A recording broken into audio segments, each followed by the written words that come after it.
Hello friends, welcome to गणित wings. तो आज की वीडियो में प्रश्नावली 13.2 को देखने जा रहे हैं। ग्राफ से रिलेटेड क्वेश्चन पेपर में यहीं से पूछे जाते हैं, तो ये आपके लिए काफ़ी ज़्यादा इंपॉर्टेंट हो जाएगी। पहले आपको 1 सेंटीमीटर गैप वाला एक ग्राफ पेपर खरीदना है और उसमें पेंसिल से आपको ग्राफ खींचना है। तो चलिए शुरू करते हैं। इस प्रकार से ये हमारा एक्स अक्ष हो जाएगा और ये वाला हमारा हो जाएगा वाई अक्ष। ठीक है, अब अगर आप यहाँ पर देखें तो यहाँ पर हमें दिया गया है सेवों की संख्या। सेवों की संख्या, इस प्रकार से हम एक एरो बना देंगे और यहाँ पर हमें दिया गया है मूल्य रुपए में, तो हम उसी प्रकार से लिख देंगे यहाँ पर मूल्य रुपए में। ठीक है, आप राइटिंग थोड़ी सी अच्छी लिखिएगा। तो यहाँ पर हम इस प्रकार से एक एरो बना देंगे, एक एरो ये, एक एरो ये। एक्स अक्ष वाई अक्ष, एक एक सेंटीमीटर का हम गैप ले लेंगे यहाँ पर एक एक बॉक्स का। देखिए, तो सेवों की संख्या क्या है, 1 2 3 4 5, तो यहाँ लिख देंगे 1 2 3 4 और 5। एक सेब है वो हमें कितने का मिल रहा है, 5 रुपये का। 2 सेब मिल रहे हैं 10 रुपये के, 3 15 के। तो हम लिखेंगे एक सेब मिल रहा है हमें कितना, 5 रुपये का। यहाँ पर हम बना देंगे क्या, मूल्य कितने रुपए का मिल रहा है। यहाँ पर 10 रुपये का मिल रहा है, यहाँ पर 15 रुपये का, 20 रुपये का और 25 रुपये का। ठीक है, ये हमने लिख लिया। अब देखिए ग्राफ किस प्रकार से बनाएंगे। एक सेब हमें 5 रुपये का मिल रहा है, तो हम इसको ज्वाइन करते हुए इसको ऐड कर देंगे, ये हो गया हमारा। यहाँ पर हम कर देंगे पॉइंट। ठीक है, 2 सेब हमें मिल रहे हैं 10 रुपये के, तो हम इस पे बढ़ते हुए आगे यहाँ पर बढ़ेंगे। 2 सेब मिल रहे हैं हमें 10 के, तो हल्का सा ये डॉट बनाएंगे और हल्का सा ये डॉट बनाएंगे और यहाँ पर पॉइंट बना देंगे। 3 सेब मिल रहे हैं 15 रुपये के, ये 3 सेब हो गए और यहाँ पर 15 रुपये हो गए। 3 सेब 15 के मिल रहे हैं, तो यहाँ पर हमने पॉइंट बना दिया। 4 सेब हमें 20 रुपये के मिल रहे हैं, तो 4 से बढ़ते गए और यहाँ पर 20 की लाइन में हमने एक पॉइंट बना दिया। 5 सेब हमें 25 रुपये के मिल रहे हैं, तो हम 5 से बढ़ेंगे और जहाँ हमें 25 का पॉइंट मिल जाएगा वहीं पर हम क्या बना देंगे, बिंदु बना देंगे। ठीक है, अब देखिए अगर आप चाहें तो इस प्रकार से भी इसको सेट कर सकते हैं कि 3 सेब मिल रहे हैं हमें कितने रुपए, 15 के। 4 सेब हमें मिल रहे हैं कितने रुपए, 20 के। और 5 सेब हमें मिल रहे हैं कितने के, 25 के। ठीक है, इस प्रकार अगर आप चाहें तो यहाँ पर लिख भी सकते हैं कि एक सेब मिला हमें 5 का, एक सेब। 2 सेब हमें मिले 10 के, इस प्रकार से लिख सकते हैं आप। 3 सेब मिले हमें 15 के, कॉमा लगा के लिख सकते हैं। और यहाँ पर 4 सेब मिले हमें कितने के, 20 के। और 5 सेब मिले हमें कितने के, 25 के। तो इस प्रकार से आपको लिख देना है। ठीक है, अब क्या करना है, अब अगर आप एक लाइन खींचना चाहें, यहाँ से एक लाइन खींचना चाहें यहाँ से, तो एक लाइन डाल सकते हैं ये। ठीक है, तो ये हमारा हो जाएगा रैखिक ग्राफ। क्या हो जाएगा, रैखिक लाइन हो जाएगी ये हमारी, क्योंकि एकदम सीधी जा रही है ना, सरल रेखा जा रही है, सरल रेखा भी बोल सकते हैं। पैमाना हमारा क्या है, पैमाना, पैमाना हम यहाँ पर लिखेंगे। पैमाना हमें लिखना जरूरी है। देखिए, एक इकाई बराबर एक सेब, एक सेब लिख देंगे किस पर, एक्स अक्ष पर। यहाँ पर दूसरा पैमाना हमारा क्या है, एक इकाई बराबर एक इकाई। देखिए एक इकाई बराबर एक सेब है ना, एक एक सेब बढ़ रहा है और एक इकाई बार यहाँ पर 0 से देखिए 5 बढ़ रहा है, फिर 10 बढ़ रहा है, फिर 15 बढ़ रहा है, तो 5 5 का स्केल बढ़ रहा है। एक इकाई बराबर 5 रुपये, ये किस पर, वाई अक्ष पर। ठीक है, तो इस प्रकार से ये हमारा ग्राफ हो जाएगा। आप चाहें तो इसका स्क्रीनशॉट ले सकते हैं। अब देखते हैं दूसरा प्रश्न। यहाँ पर हमारा दूसरा प्रश्न है बी नंबर का, कि कार द्वारा कोई दूरी तय की गई है, समय और उसमें दिया गया है किलोमीटर। तो समय में दिया गया है हमें 6 बजे प्रातः यहाँ पहुँची, 7 बजे कितना, 80 किलोमीटर, 8 बजे 120 किलोमीटर पहुँच गई और 9 बजे कितना है, 160 किलोमीटर पहुँच गई। तो दूरी और समय का ग्राफ हमें बनाना है। तो चलिए शुरू करते हैं। तो यहाँ पर ये हमारा एक्स एक्सेस हो जाएगा और यहाँ पर ये हमारा क्या हो जाएगा, वाई एक्सेस हो जाएगा। तो हम यहाँ पर डाल देते हैं समय का ग्राफ, यहाँ डाल देते हैं समय ग्राफ। ठीक है, और यहाँ पर डाल देते हैं हम दूरी ग्राफ, दूरी वो भी किस में, किलोमीटर में। इस प्रकार से आपको लिख देना है और एक एरो ये बना देना है और एक एरो यहाँ पर बन चुका है। तो यहाँ पर देखिए समय 6 बजे प्रातः, यानी कि हम यहाँ पर लिख सकते हैं 2 इकाई बराबर एक पैमाना ले रहे हैं हम, तो हम लिख सकते हैं 6 AM। प्रातः को हमने लिख दिया 6 AM। एक और एक 2 बॉक्स लिया है, तो यहाँ पर आप लिख देंगे एक 2 इकाई बराबर 1 घंटा। यहाँ पर लिख दिया हमने कितना, एक और एक 2 के बाद यहाँ पर बना दिया कितना, 7 AM पर। एक और एक दूसरा नंबर हमने यहाँ पर बना दिया कितना, 8 बजे, यानी कि 8 AM पर। और यहाँ पर लिख दिया हमने 9 AM पर, ये बना दिया। अब हमें दूसरी तरफ क्या करना है, किलोमीटर बनाना है, तो किलोमीटर को बना देंगे आसानी से। देखिए 2 ग्राफ यहाँ पर भी ले लेंगे हम, 2 का ले रहे हैं, क्योंकि यहाँ पर 2 इकाई ली है तो यहाँ पर भी 2 इकाई लेंगे, तो आपके लिए बढ़िया रहेगा। देखिए यहाँ पर 40 किलोमीटर है, तो तो यहाँ पर हम सबसे पहले लिख देंगे 40, फिर यहाँ पर हमारा 80 किलोमीटर है, फिर 120 है और फिर कितना है 160 है। तो इस प्रकार से ये हमने लिख दिया। अब जिस प्रकार से वो बोल रहे हैं कि सुबह 6 बजे वो 40 किलोमीटर तक उन्हें पहुँचे, तो यहाँ पर 6 बजे सुबह 6 बजे यहाँ 40 ये किलोमीटर का है और ये समय का है। तो सुबह 6 बजे से 40 तक पहुँचे कितने बजे ये, तो यहाँ पर दोनों पॉइंट मिल रहे हैं तो हम बना देंगे। 7 बजे पहुँचे वो 80 किलोमीटर, तो यहाँ पर एक पॉइंट बना देंगे 7 बजे का। 8 बजे पहुँचे वो 120 किलोमीटर, तो यहाँ पर पॉइंट बन जाएगा ये 8 और ये 120। 9 बजे पहुँचे वो कितना 160 किलोमीटर, तो यहाँ पर एक पॉइंट बन जाएगा। इस प्रकार से हम पॉइंट बना लेंगे। अब चाहें अगर तो आप इसको इस प्रकार से भी दे सकते हैं कि एक लाइन ये हल्की सी दे सकते हैं और एक लाइन ये, एक लाइन आप ऐसे डाल सकते हैं और एक लाइन ऐसे डाल सकते हैं, एक लाइन यहाँ पर डाल सकते हैं दर्शाने के लिए। अगर चाहें तो डाल सकते हैं और नहीं भी डालना चाहें तो नहीं भी डाल सकते, कोई बात नहीं। यहाँ पर 9 बजे पहुँचे कितना वो 160 किलोमीटर, ठीक है। देखिए यहाँ पर 6 बजे 40 पहुँचे तो हम लिख देंगे यहाँ पर 6 बजे 40 किलोमीटर पहुँचे, ठीक है। यहाँ पर आप किलोमीटर लिख दीजिएगा। 7 बजे पहुँचे वो कितना 80 किलोमीटर, 8 बजे पहुँचे 120 किलोमीटर और 9 बजे पहुँचे 160 किलोमीटर, ठीक है। ये अपन ने दर्शा दिया। अब अगर आप देखें तो प्रश्न पूछ रहे हैं वो पहले नंबर वाला कि 7:30 बजे प्रातः व 8 बजे प्रातः के अंतराल में कार द्वारा कितनी दूरी तय की गई, ठीक है। तो 7:30 यहाँ पर देखिए 1 घंटे का अंतराल है, यहाँ पर आप लिख सकते हैं इकाई लिख दीजिए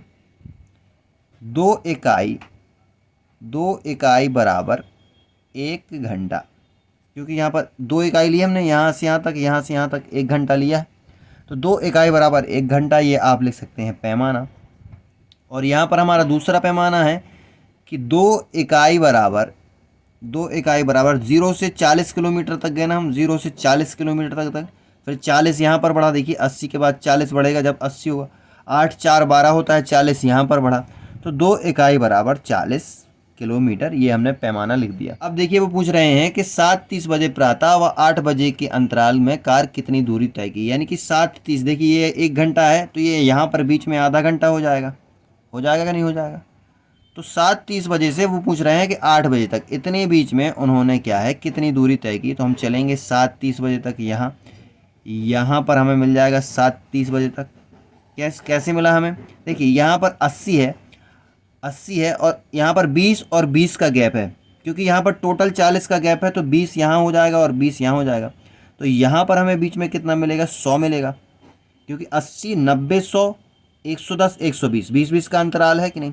तो यहाँ पर देखिए 100 से अगर हम इस ग्राफ को यहाँ पर मिला दें रेड कलर की लाइन से और इसको यहाँ पर मिला दें, ठीक है, तो यहाँ पर देखिए 7:30 बजे 7:30 पर ऐसे लिख देंगे, 7:30 पर कितना 100 किलोमीटर पहुँच जाएगा, 7:30 पर 100 किलोमीटर पहुँच गया। तो हम पहले प्रश्न का उत्तर क्या दे सकते हैं कि 7:30 बजे प्रातः व 8 बजे प्रातः के अंतराल में कार द्वारा कितनी दूरी तय की गई। तो हम यहाँ पर दे सकते हैं, पहला उत्तर लिखेंगे कितनी दूरी तय की गई, भाई साहब 100 किलोमीटर की दूरी, 100 किलोमीटर की दूरी तय की गई। कब, 7 बजे से 7:30 से 8 के बीच में, ठीक है।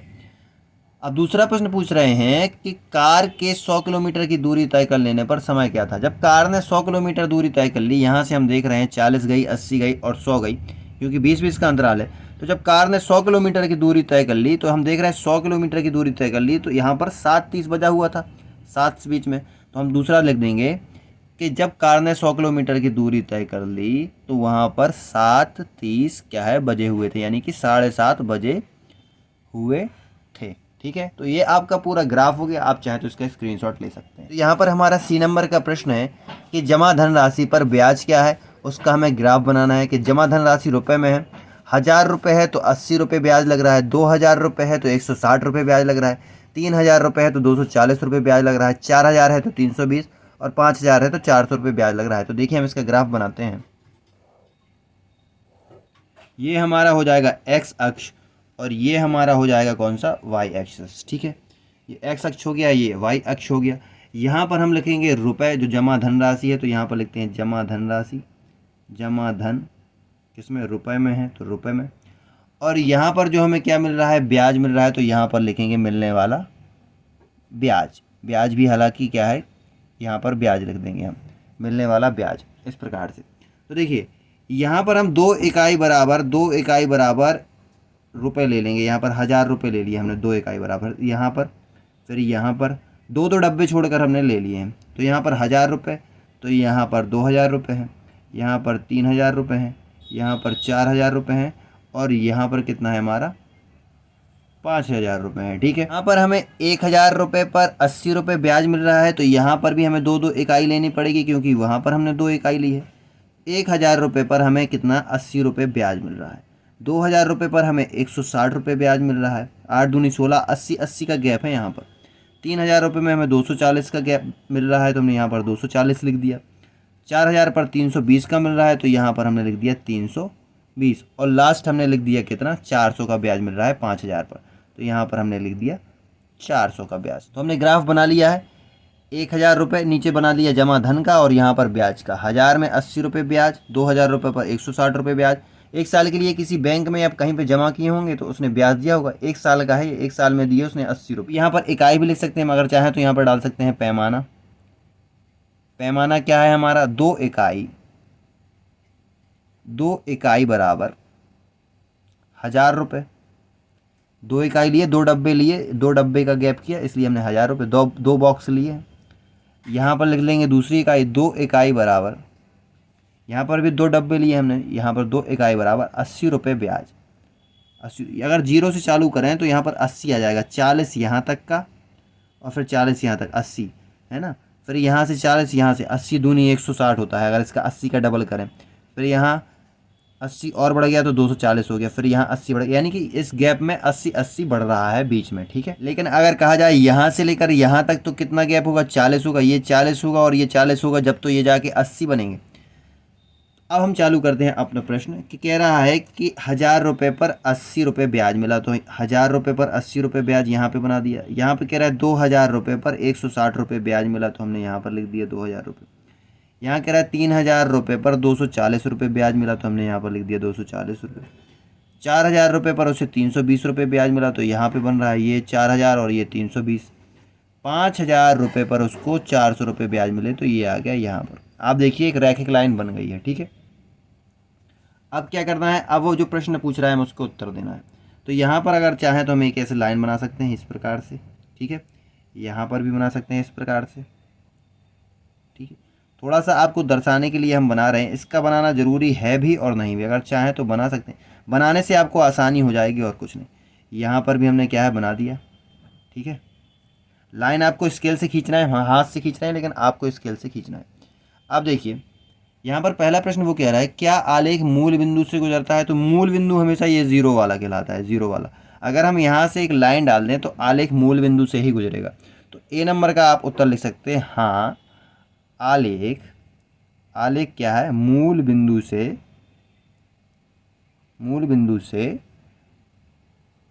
गुजरता है। सिंपल सी बात है, हाँ आलेख मूल बिंदु से गुजरता है, कोई बात नहीं। अगर देखिए अगर हम डालना चाहें तो डाल भी सकते हैं यहाँ पर स्केल से। ये स्केल बनाई, ये मूल बिंदु है, यहाँ से तो जा ही रहा है ना, और कहीं से तो जा नहीं रहा है, तो ये हो जाएगा कि आलेख मूल बिंदु से गुजरता है। अब देखिए यहाँ पर आपको लिखना पड़ेगा कि 1000 रुपये पर 80 रुपये ब्याज मिला। यहाँ पर 1000 रुपये पर 80 रुपये ब्याज मिला। 2000 पर कितना 160 रुपये ब्याज मिला। 3000 पर 240 रुपये ब्याज मिला। 4000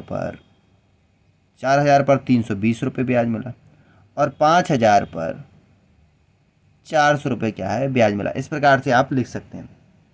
अब देखिए अब प्रश्न दूसरा पूछ रहा है कि आलेख से 2500 का वार्षिक ब्याज कीजिए। 2500 में हमें ब्याज कितना मिलेगा वो कह रहे हैं। तो देखिए यहाँ पर 2000 रुपये हैं, और आधा जाएंगे तो यहाँ पर 2500 हो जाएगा, 500 और जुड़ेगा तो 3000, यहाँ 3500, फिर 4000, फिर 4500, फिर 5000, तो ये आधे में तो 500 ही जुड़ेगा ना। तो यहाँ पास तो आ रहा है हमारा कितना 2500, एकदम बीचों बीच।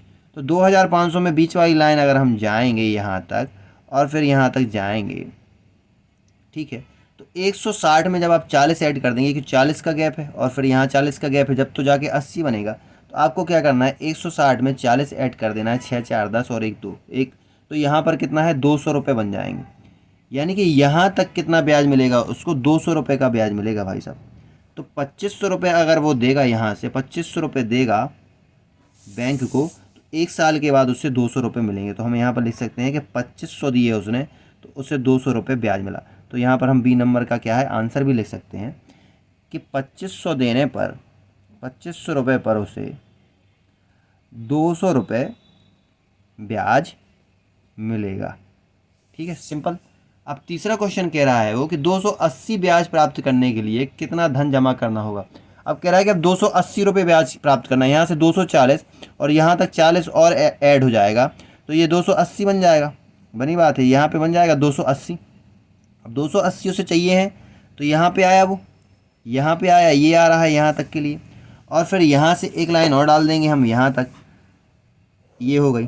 ठीक है, क्योंकि यहाँ तक तो ऑलरेडी बना हुआ था ना, यहाँ पे ऑलरेडी बीच में 280 चाहिए हमें, 240 से 40 बढ़ाएंगे तो 280 हो जाएगा, और ये लाइन और फिर ये वाली लाइन, तो ये 3000 से आगे आ रही है, यानी कि ये 3000 से और 4000 के बीच में, तो जस्ट आधा कितना होगा, 3500 होगा ना, 3500 रुपये। अगर वो 3500 रुपये देगा बैंक को, तो 1 साल बाद उसे 280 रुपये मिलेंगे। तो यहाँ लिख देंगे हम कि 3500 रुपये देने पर उसे 280 रुपये क्या है ब्याज मिलेगा। और सी नंबर का उत्तर भी लिख देंगे हम कि भाई साहब 3500 पर उसे 280 रुपये ब्याज मिलेगा। तो ये हमारे तीनों क्वेश्चन हो गए और ये ग्राफ है, तो आप चाहें तो स्क्रीनशॉट ले सकते हैं। तो यहाँ पर हमारा दूसरा क्वेश्चन है कि निम्न तालिकाओं के लिए आलेख खींचिए। वर्ग की भुजा सेंटीमीटर में दिए गए हैं 2, 3, 3.5 और 6, और परिमाप उसका दिया गया है 8, 12, 14, 20 और 24। तो देखिए हम इसके लिए ग्राफ खींचते हैं। तो ये हमारा हो जाएगा एक्स एक्सिस और ये हमारा हो जाएगा वाई एक्सिस, यानी कि वाई अक्ष, और 2 इकाई का हम एक परिमाप ले लेंगे। तो यहाँ पर देखिए जिस प्रकार से वो बोल रहे हैं कि यहाँ पर जो वर्ग की भुजा है, यहाँ पर जो वर्ग की भुजा है 2 सेंटीमीटर, 3 सेंटीमीटर, 4 सेंटीमीटर, 5 सेंटीमीटर और 6 सेंटीमीटर है। तो यहाँ पर हम क्या बना लेंगे, यहाँ पर बना लेंगे भुजा, यहाँ पर भुजा बना लेंगे, है तो सेंटीमीटर में है तो सेंटीमीटर में ही रहेगी, और यहाँ पर हम लिख देंगे उसका क्या, परिमाप। तो यहाँ पर हमने लिख दिया उसका परिमाप। तो देखिए अगर आप देखें तो यहाँ पर जो 2 सेंटीमीटर भुजा है, तो हमने 2 इकाई ले ली है, यानी कि 2 बॉक्स ले लिए हैं, 2 बॉक्स ले लिए हैं। तो यहाँ 2 सेंटीमीटर बना दिया, यहाँ 3 बना दिया, यहाँ 4, यहाँ 5 और यहाँ 6 बना दिया। ठीक है, यहाँ पर भी हमें 2 इकाई ले लेनी है, तो 2 इकाई ले लेंगे हम यहाँ पर, देखिए इस प्रकार से। ठीक है, तो यहाँ पर 0 मूल बिंदु हो जाएगा हमारे पास। 2 वर्ग की भुजा जब 2 सेंटीमीटर है, 2 सेंटीमीटर है, तो उसका परिमाप 8 है, यहाँ पर लिख देंगे 8। ठीक है, फिर कितना है 12 है, फिर कितना है 14 है, फिर कितना है 20 है, और फिर कितना है 24 है, तो हम यहाँ पर डाल देंगे 24। ठीक है, हमने इतना बना लिया। इस प्रकार से हमारा ग्राफ बन गया है कि जब वर्ग की भुजा 2 है तो 8 सेंटीमीटर हो जाएगी, जब 3 सेंटीमीटर है तो 12 उसका परिमाप हो जाएगा, 4 है तो कितना हो जाएगा 14, 5 है तो कितना हो जाएगा 20 हो जाएगा, और 6 है तो कितना हो जाएगा 24 हो जाएगा। देखिए एक चीज़ आपको समझा दें कि यहाँ पर जो वर्ग है, मान लीजिए ये वर्ग है, वर्ग ऐसे बनता है। ठीक है, वर्ग की एक भुजा 2 है तो दूसरी भी 2 होगी, तीसरी भी 2 होगी और चौथी भी 2 होगी। इसका परिमाप यानी कि इसके चारों तरफ का योग 2, 4, 6, 8। तो जब वर्ग की एक भुजा, ये भुजा 2 सेंटीमीटर है तो उसका परिमाप 8 तो हो ही जाएगा, है कि नहीं। इस प्रकार से ये है। अब हमें ग्राफ बनाना है, तो देखिए देखते हैं। तो यहाँ पर दिया गया है कि 2 में 8, तो हम देख लेंगे इस प्रकार से, इसको रख देंगे कि यहाँ से ये बिंदु बना लिया, और ये 2 में हमारा कितना हो गया 8 सेंटीमीटर हो गया। 3 में 12 सेंटीमीटर है तो हम 3 में इस प्रकार से बना लेंगे, और ये हमारा 12 सेंटीमीटर हो जाएगा। 4 में कितना है हमारा, 4 में हमारा 14 सेंटीमीटर है तो 14 हो जाएगा। 5 में हमारा कितना है, 5 में हमारा 20 है, तो यहाँ पर हमारी डॉट बनेगी और ये हमारा 20 हो जाएगा। और 6 में कितना है, 6 में 24 है हमारा, यानी कि जब 6 भुजा रहेगी तो उसका परिमाप यानी कि चारों तरफ का योग कितना हो जाएगा 24 हो जाएगा। अगर आप देखें 6, 6, 6, 6, 6 दूनी 12, 6 ती 18 और 6 चौको 24, चारों को जोड़ेंगे तो 24 आ जाएगा। अब वो कह रहे हैं कि क्या यह रैखिक आलेख है, उनका प्रश्न यही है, क्या यह रैखिक आलेख है। रैखिक आलेख मतलब कि इसकी एकदम सीधी लाइन जाती है कि नहीं। तो अगर आप देखें ये बिंदु है और यहाँ से हम मूल बिंदु से एक लाइन इसमें डाल दें इस प्रकार से, तो एक ये सीधी लाइन जा रही है, यानी कि ये रैखिक आलेख है। तो आप इसको लिख देंगे, इसका उत्तर लिख देंगे हाँ यह एक क्या है, रैखिक आलेख है। बस इतना ही उन्होंने पूछा है, क्या यह रैखिक आलेख है, तो हम बता देंगे हाँ यह रैखिक आलेख है। इसी प्रकार हमारा जस्ट दूसरा क्वेश्चन है कि उसमें वर्ग की भुजा दी हुई है और क्षेत्रफल दिया हुआ है। 2 पर 4 दिया हुआ है, 3 पर 9, 4 पर 16, 5 पर 25। तो चलिए हम इसका भी ग्राफ खींचते हैं। सबसे पहले हमें ये लाइन डाल देनी है वाई अक्ष की। तो ये हमारा हो गया एक्स अक्ष और ये हमारा हो गया वाई अक्ष। यहाँ पर हम बना देंगे भुजा का ग्राफ। यहाँ पर हमने बना दिया भुजा का ग्राफ और यहाँ पर हमने बना दिया क्षेत्रफल का ग्राफ, क्षेत्रफल।